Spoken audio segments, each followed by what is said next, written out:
Hello and welcome. Today, we're diving into a complex and often overlooked condition, congenital vestibular disorders. These disorders affect the inner ear and brain's ability to maintain balance and spatial orientation, and they are present from birth.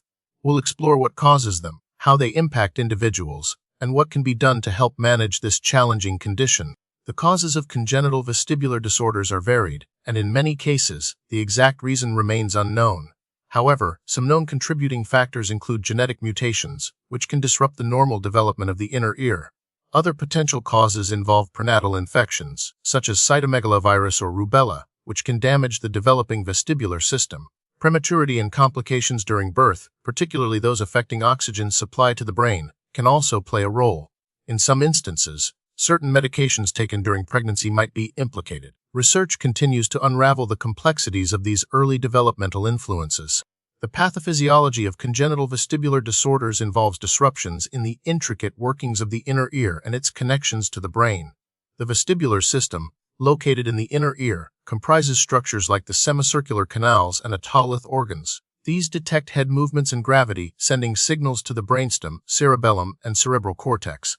In congenital disorders, these structures may be malformed, underdeveloped, or their neural pathways improperly connected. This results in inaccurate or absent sensory information, leading to impaired balance, spatial disorientation, and difficulties with gaze stabilization. The brain attempts to compensate for these deficits, but this compensation is often incomplete, leading to the characteristic symptoms of the disorder. Determining the precise epidemiology of congenital vestibular disorders is challenging due to the rarity of these conditions and the difficulties in accurate diagnosis, particularly in very young children. However, it's estimated that they affect a small percentage of newborns. Certain genetic syndromes known to be associated with inner ear abnormalities have a higher incidence of vestibular dysfunction.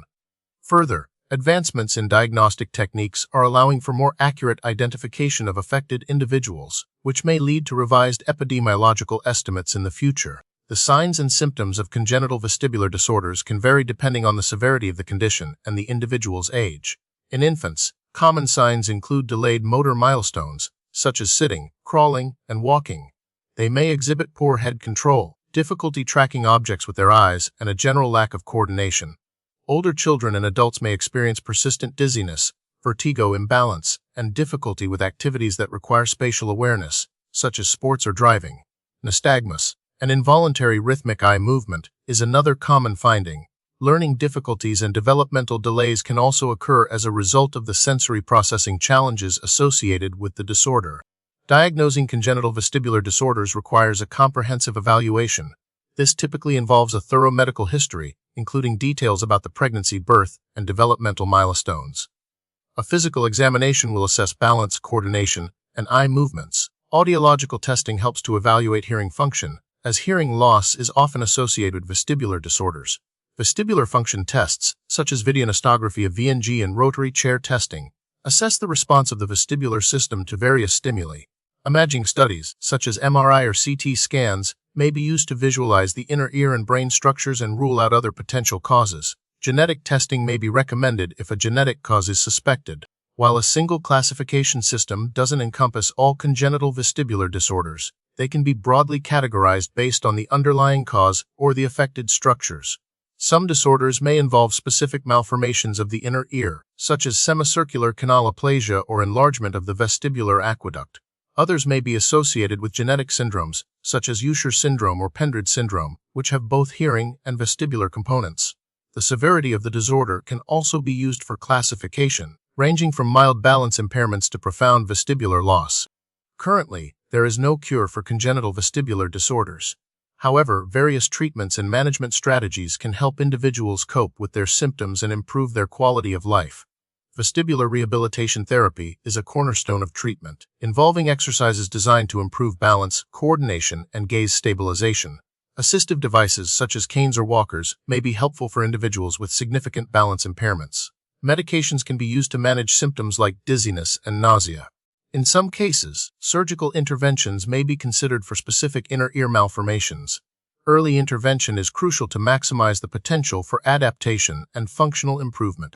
Unfortunately, because congenital vestibular disorders often stem from genetic factors or events during prenatal development, prevention is challenging. Genetic counseling can be helpful for families with a history of vestibular disorders or associated genetic syndromes. Ensuring optimal prenatal care, including vaccinations and screening for infections, can minimize the risk of some causes. Avoiding potentially harmful medications during pregnancy is also important. Further research into the underlying causes of these disorders may lead to future preventative strategies. The prognosis for individuals with congenital vestibular disorders varies widely depending on the severity of the condition and the effectiveness of treatment. Early diagnosis and intervention are associated with better outcomes. Many individuals can learn to compensate for their vestibular deficits and lead relatively normal lives with appropriate management. Recent research is focused on developing more targeted therapies and improving diagnostic techniques. For example, gene therapy is being explored as a potential future treatment for certain genetic forms of vestibular disorders. Advances in understanding brain plasticity are also leading to more effective vestibular rehabilitation programs.